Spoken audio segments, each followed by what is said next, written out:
Good morning and welcome to our session. I am Mary and I'm the Azure Product Marketing Lead for Microsoft Greece, Cyprus and Malta. The world is moving into the digital space faster than ever before, and developers are the integral element behind this transformation. Analysts predict that by 2022, 60% of companies will run containerized applications in production, and 25% of developers will leverage serverless. By 2023, 75% of apps will be deployed with DevOps. Azure is the best place for developers when it comes to both application modernization as well as applications born in the cloud.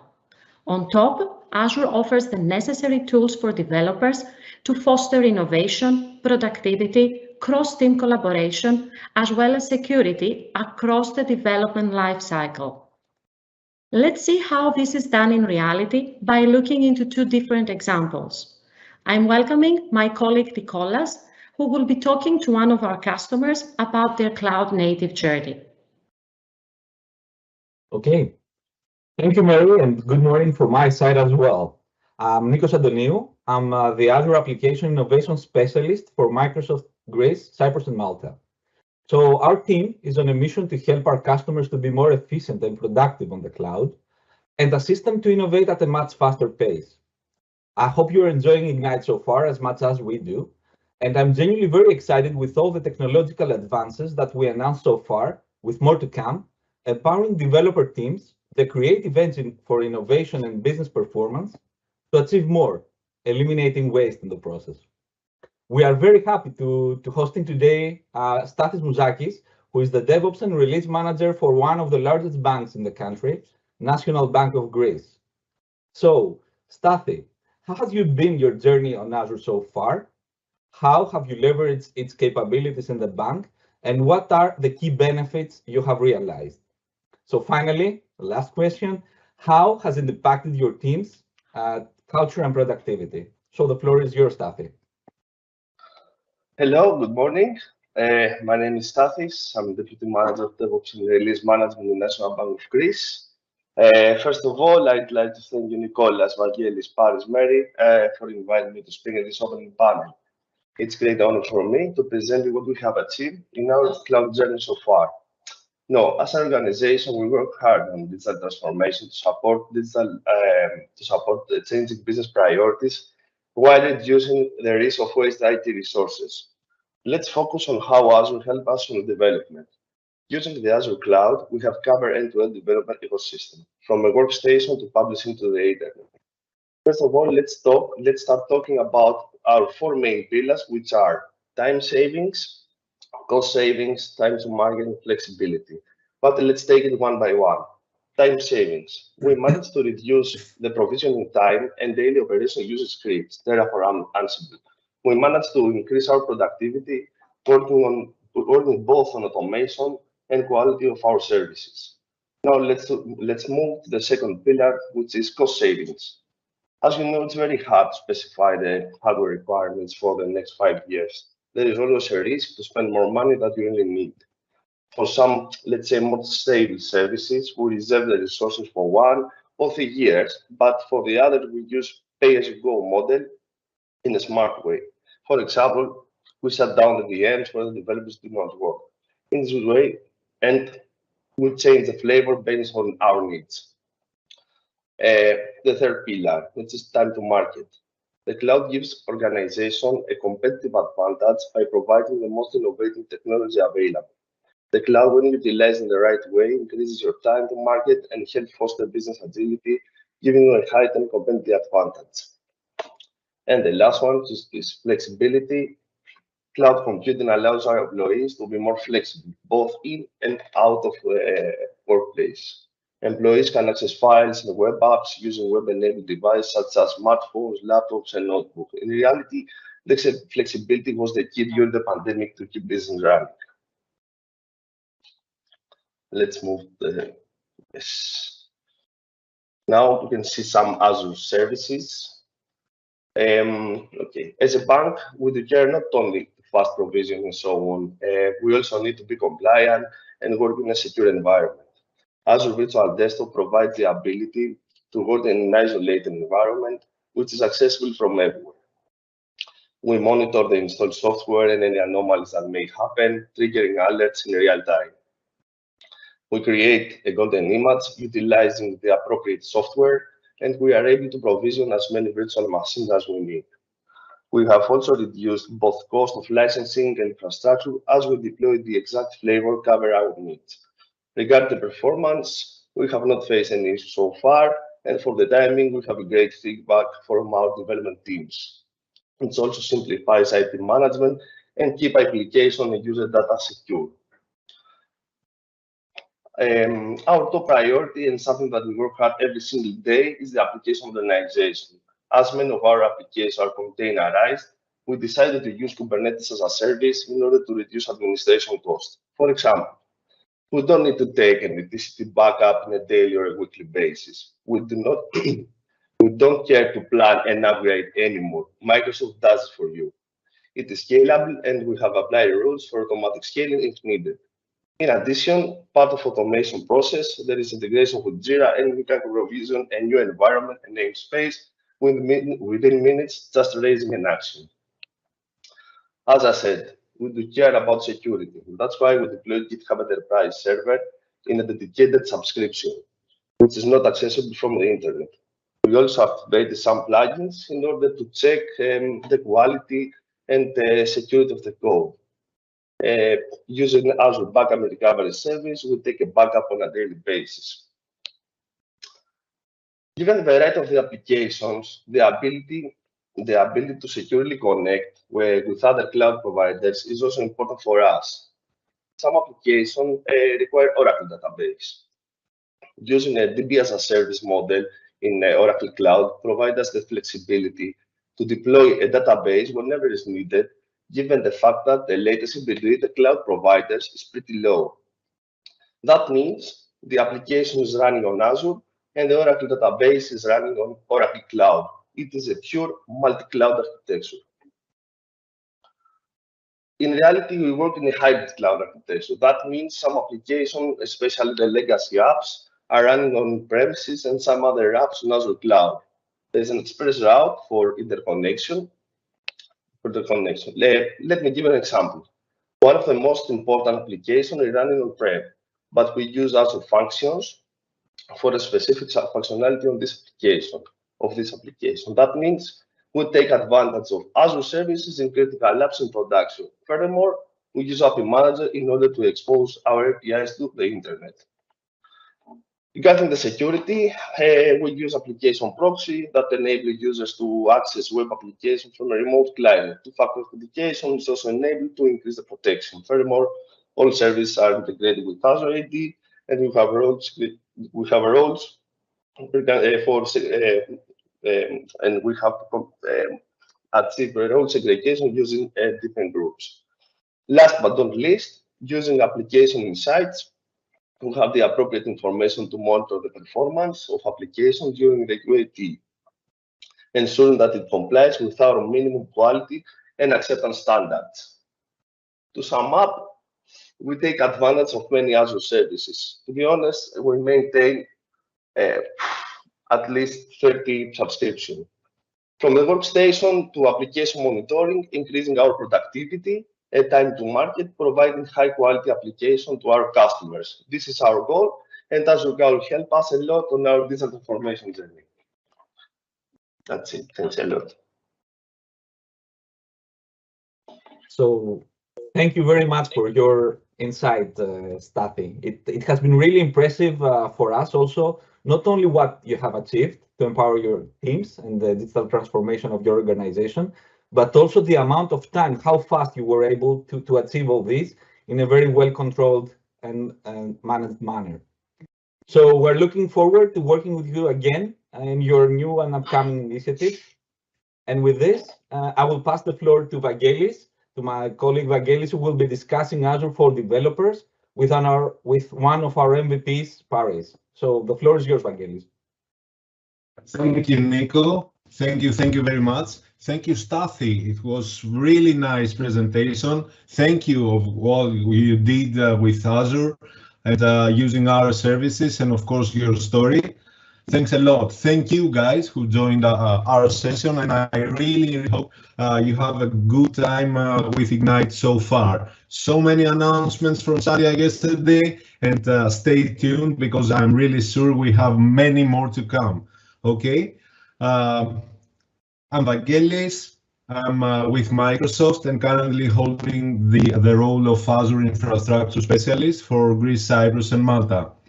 I have to tell you a secret of mine. I have a secret passion for applications and developers. And of course, I want to welcome with me Paris Polizos. And for a few of you that don't know Paris, because Paris is our well-known, most valuable professional and community leader for Greece, Cyprus, and Malta, I want to welcome him on stage to discuss his experience with Azure for application development. And of course, as Nikos did previously with Stathis, I want to ask a bunch of questions. So, Pari, out of your experience, what are the challenges that organizations are facing today with their application development process?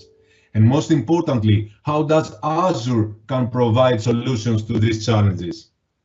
Are there misconceptions when it comes to application development on Azure? And how did you manage to tackle them? Pari? Hello, everyone.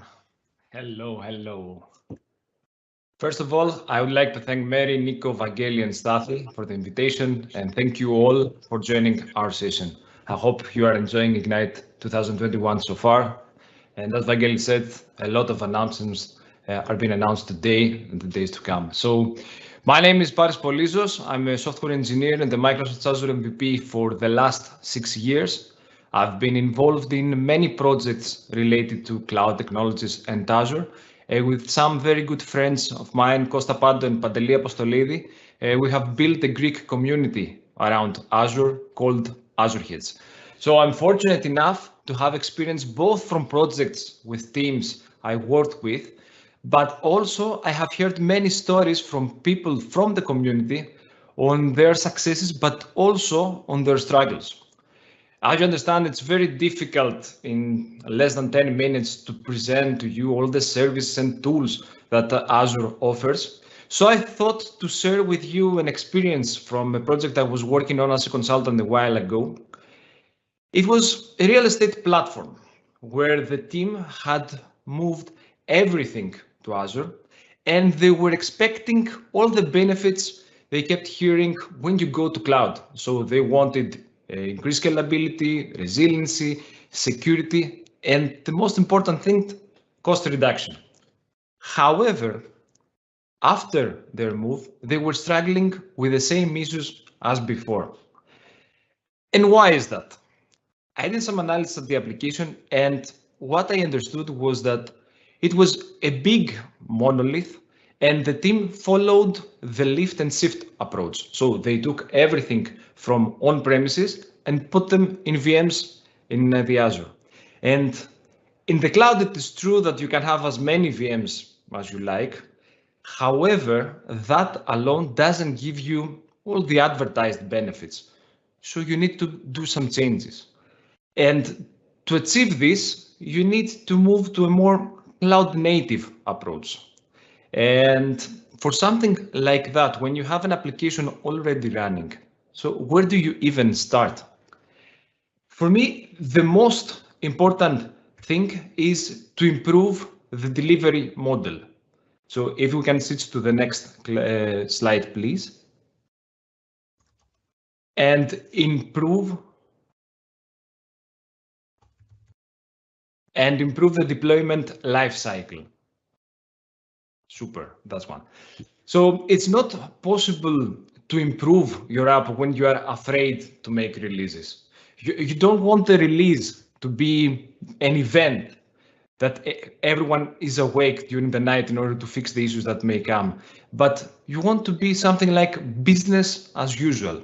And in order to do so, we started with a service in Azure which is called Azure DevOps. And it's a complete solution And we focused a lot on the pipeline. So we built a lot of pipelines in order to build, test, and release our code. We added a lot of tests in order to prevent releases that had some issues before going to production. And also, we started an approach to gradually deploy to end users every release so that we can understand early if we have any issues. And also we created some backup plans in order to stop a release and roll back if things didn't go as planned. And my advice to that is that you always need to prepare as well for the bad scenario. Don't leave the bad scenario whenever it happens. It may not work. So you need to have a process and test it before something like this comes up. So with that tools and with the change in philosophy, we become more agile. But we wanted also to have better visibility in production. And you wanted to understand, and the team wanted to understand what's going on in the application. And for that, we used Azure Monitor and Application Insights. I don't know if you have ever used it, but it's a fantastic tool that gives you not only logs and errors, but also helps you understand how your application behaves. So where are the bottlenecks? Which part of your code is being called very often and is not optimized? You get insight not only at the level of service and request, but also at the level of method. So we were collecting all that data and triaging the issues that we were seeing. And we started focusing on the ones that really had an impact. Example, we had to deal with a lot of images. So users were uploading images and all the resizing and analysis was happening at the time of the upload. So that was putting a lot of stress to the system. Can we also click on the next slide, please? And when you have a scenario to that, so what is a better alternative? To my mind is Azure Functions. We had an input, which is the image that it was being stored in an Azure storage container, and we wanted a resized image. So we wrote the code that did the job, and Azure had to do all the rest, hosting, management, operation. Serverless to me is the beauty of the cloud, as it's the simplest way to reduce cost. And why is that? Because when you have the serverless architecture, you don't pay anything if a function that is part of the serverless architecture you build is not running. So this is a huge cost saving. And to be honest, the most easy to achieve. And as you start using Azure services, you see the potential and you want more. And at some point, we had the request from business to understand what's inside an image. Is there a sofa? Is there a kitchen, a television? And also not allow any image with inappropriate content to reach to our end users. So we used a service from Azure Cognitive Services, the computer vision, which was doing this thing. And we sold that to business, like we integrated and implemented AI to our application, while we all knew that the only thing we did was just used an API.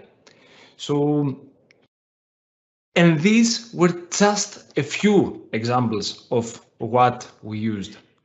To me, Azure is really good, and developing for the cloud really helps you become a better developer.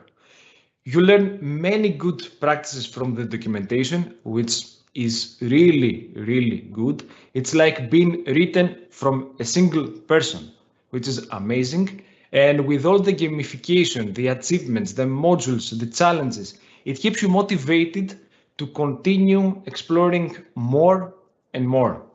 So I would advise anyone to go check the portal, read about the services that are available, use the tools that you like. Is it Visual Studio Code, JetBrains Suite, Terminal, Notepad, whatever you like? You can use Azure with anything you want, experiment, and to me, I'm sure you won't regret it. Thank you all. Thank you, Barry. Thank you very, very much for your insights and, of course, the story you have told us. And since we are on time, we are even before we have a few minutes, I want to pass the floor to my colleague Nikos if he has any questions for Paris, because I know he has some secret questions regarding developers and application development and all the serverless technologies you've mentioned, like functions and app services, AI, etc. So, Nico? I have also one extra example, if you would like to listen to that. Sure, of course. Okay, this one was pretty fancy to me. So at some point we had the request that we wanted to provide better quality to our customers. So we had the request that if someone posts a negative comment at the social platforms like Facebook, Twitter, YouTube, somehow to track it and raise a ticket to our customer support ticket, and someone analyze it and try to reach out to that customer in order to help him. So at the beginning, we didn't know where to start. Like, how do you get all the content from the social platforms? Like, how do you even start? And then, okay, someone writes something. It may be in a different language or that we don't even know. And how do you analyze that? And in Azure Cognitive Service, which to me is really, really good, there is also something called sentiment analysis, where you can include the text that is being posted in any platform, and then it's being analyzed and it generates a score and says to you like, okay, this comment seems to be negative, or the user seems to be angry, or the user seems to be happy. Would you like to do something with that? Send a promo code or discuss something else? Or would you like to reach out to him in order to see how you can help? So we create that with Azure Functions again, and we gathered all the content based on hashtags and things that were referring to our platform. We feed that content into sentiment analysis, and we were getting whatever we wanted. And it was really good because we provided better support to our customers. And it was not that difficult to implement. It's very difficult for a team to build the models that analyzes all the content and generates sentiments and scores and all of this. But if you have the tools there and your platform and your application is ready to accept new things from Azure and from the cloud, then it's really easy to integrate those kind of things. So to me, it was a really impressive feature that we've implemented. Really impressive indeed, Barry, and thank you for sharing your second example. You are full of examples, my friend. Know that we didn't know all about that because you have been you have been member of several teams and several projects. So thank you very, very much for your insights. And as I see, we have a couple of questions. I want to ask Nikos to tackle a question regarding GitHub and Azure DevOps. So Nico, can you take this question? Sure.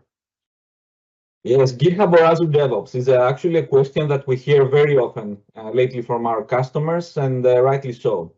Currently, Azure DevOps is an alive product with a very dense, let's say, roadmap ahead of it, which is public, by the way. You would be able to find it, and we could share the links. And having said that, being now a GitHub part of our family, it's a platform that we're heavily investing as an organization to really bring out new features to both platforms. But currently, if I may say so, there is a big investment going towards GitHub. So to bring the two, let's say, platforms to party and have unique features to it. Having said that, it's not something that is, a decision to be taken, let's say, easily. But it's something that you don't have to fear about. Azure DevOps is here to stay. It's an alive product and with a very rich feature set. And at the same time, GitHub and GitHub Enterprise, it's the product, let's say, that will get most of our attention moving forward. But we will have a clear path on how to migrate, if needed, let's say, from Azure DevOps towards the GitHub instance. So both tools loved by our developers, and usually enterprises, let's say, went initially with Azure DevOps, coming from the family of TFS, VSTS Online, and so on. But GitHub has a lot of traction and provides unique features and tools to developers to be more productive. Okay. So thank you, Nico, very, very much. Thank you for your insights regarding this conversation, GitHub versus DevOps. As I understand, we have given my favorite answer. It depends. It depends. It depends from several things, from your skills you have, the experience, the muscle you already have in place. So it's not going anywhere. Azure DevOps or GitHub, they are here to stay. Both of these are members of our family. I want to say a couple of things regarding the communities. Paris is a community leader for a well-known community with the name of azureheads.gr. There is also a more infrastructure-related community with the name autoexec.gr for Greece, Cyprus, and Malta. There is also another community more related to application development with .NETZone.gr, with the name of .NETZone.gr. The last community is all about SQL Server with the name of SQLschool.gr. We hope you find ourselves interesting and insightful. Don't hesitate to reach out to us to discuss any questions you might have in the communities or elsewhere. And of course, ask for help on your cloud journey. If you want to get more involved, of course, you can join one of the communities we've mentioned. And why not become an MVP and have you at the next Ignite. Thank you very, very much.